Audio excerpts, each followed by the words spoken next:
wagako abdin kosi motiko jedhama jechaadha. Kataa maqaa abbaa kan ilmaa kan hafuura qulqulluu waaqa tokkoon otoo hin cuubamin dura jala bultii isaa gaafa guyyaa 10 kataraa jedhama jechaadha. Kataraa yeroo jalqabaatii fi Giriik irraa Gi'iziitti dhufe waan ta'eetiif afaan Gi'iziitiin katare jechaan maal jechuudha? Katare kan jedhu irraa dhufe kataraan. Katare kan jedhu kun afaan Amaariffaatiin yoo laalle kabbabee kan jedhu, marse kan jedhu, lammaffaan kalakkalee kan jedhu, dhorke kan jedhu, sadaffaan aggadee fi kalakkalee walumatti dhiyaata. Dhorke kan jedhu hojii wal qabata.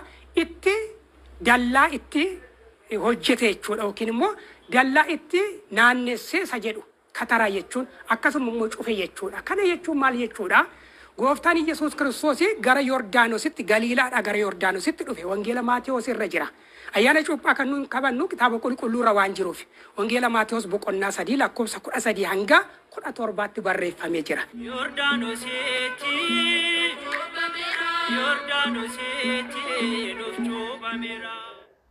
Bishaan biratti naannoo bishaaniitti taaboonni maaliif baa kan jedhu akkuma ammate kaaste kana bishaan kan barbaachiseefi gooftaan Yesuus Kiristoos Galiilaadhaa ka'eetu harka Yohaannis cuuphaatti cuuphamuudhaaf gara bishaan Yordaanos deemee gara galaana Yordaanos deemee kan jedhudha sababni.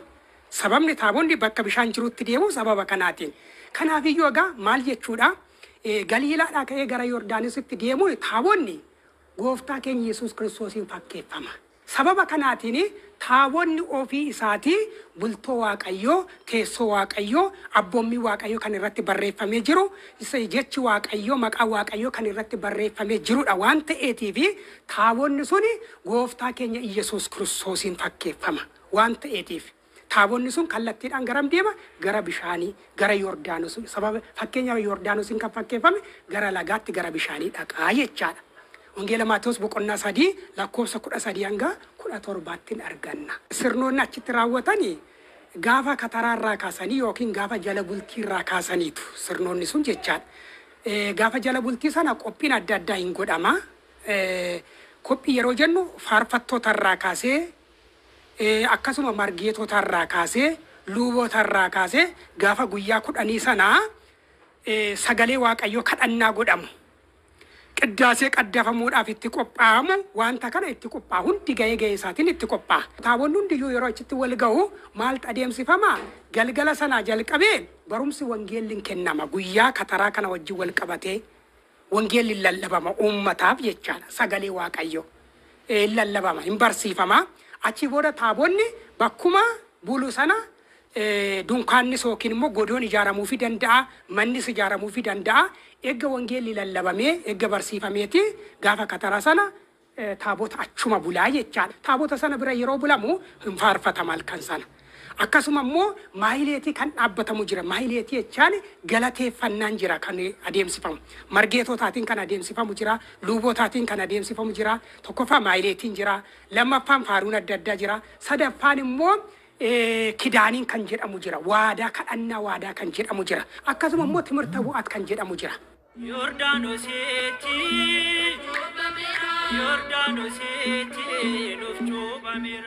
Ana cuuphaa hundi keessanuu baga geessaniin jedha. Biyya keessa biyya alaa magaalaa baadiyyaa kan jirtan hundi keessan isinis warri faanaa hundi keessanii bagattiin sin ga'ee baga geessaniin jedha.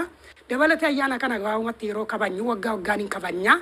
Akkuma inni gooftaan Yesuus Kiristoos gadaaf qabummaadhaan nama bade barbaacha dhufe, nama kufe kaasuu dhufe, namoota ollaa keenyaa kufanii jiran, dhukkubsatanii sireerra kan ciisan, nama isaan gaafatu kan dhaban, nama kiniinii bituuf kan dhaban, nama daabboo gogaa bituuf kan dhaban, nama qaama isaanii irraa dhiqu, uffata isaanii irraa miicu kan hin qabne, gargaarsa kan hin qabne, ciisan sireerra kan ciisan akka tukaanii sireerratti qabatanii, hospitaala keessa kan jiran.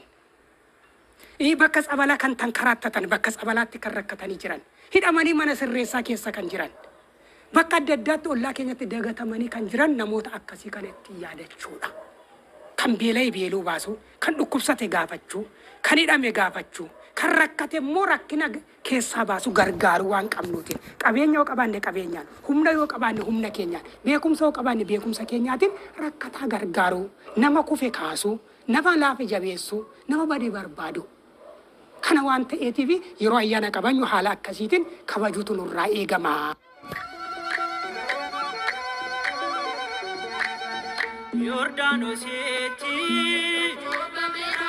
Yordaanosiitti nuuf cuubameera. Saa tokko dureen Phaaphaas kutaa lallaba magaalaa Finfinnee fi miseensi Sinodoosii Abuna Heenok hordoftoota amantaa kiristaanaa maraan ergaa baga ayyaana cuuphaa bara 2015tiin nagaan isin ga'e jechuun dabarsaniiru. Biyya keenya Itoophiyaa kan jirtan, biyya alaas kan jiraattan, jaallatamtoota maatii Waaqayyoo baga ayyaana cuuphaa gooftaa keenya fayyisaa keenya Yesuus Kiristoos kan bara 2015 baga geessan baga ittiin nu ga'e jechuun barbaada.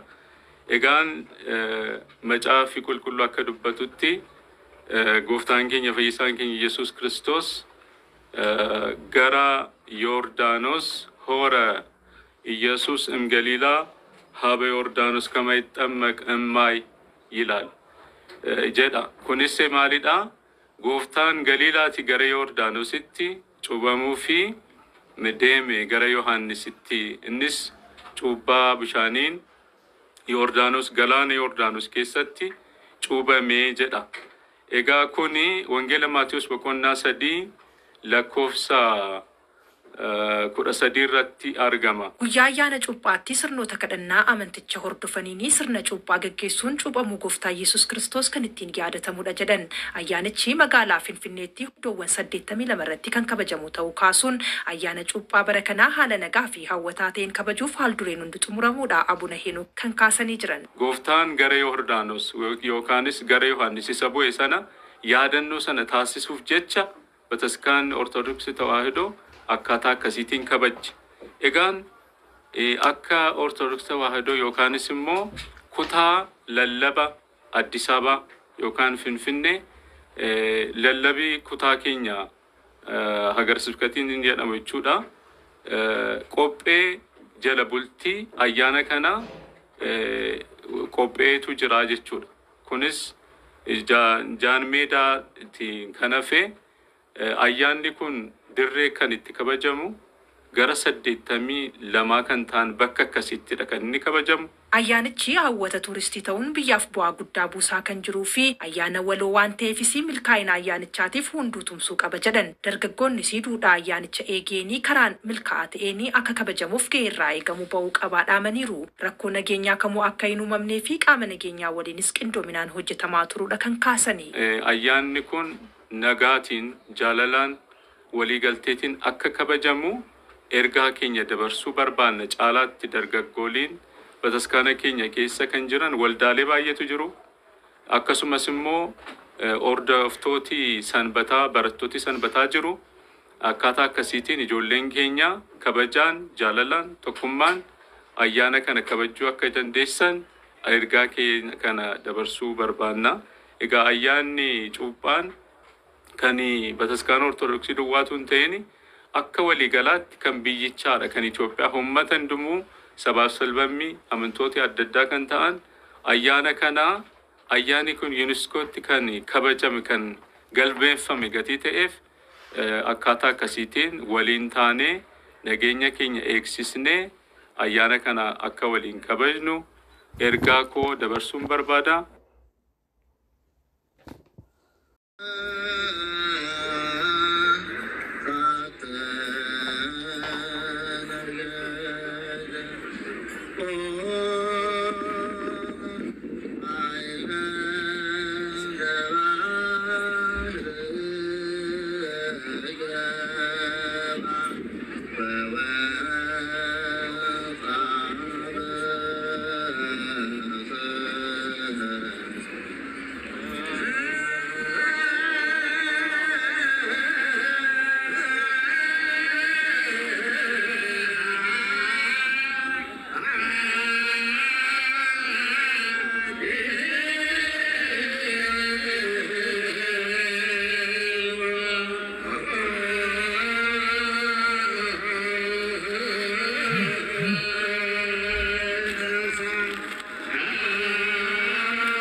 Wagako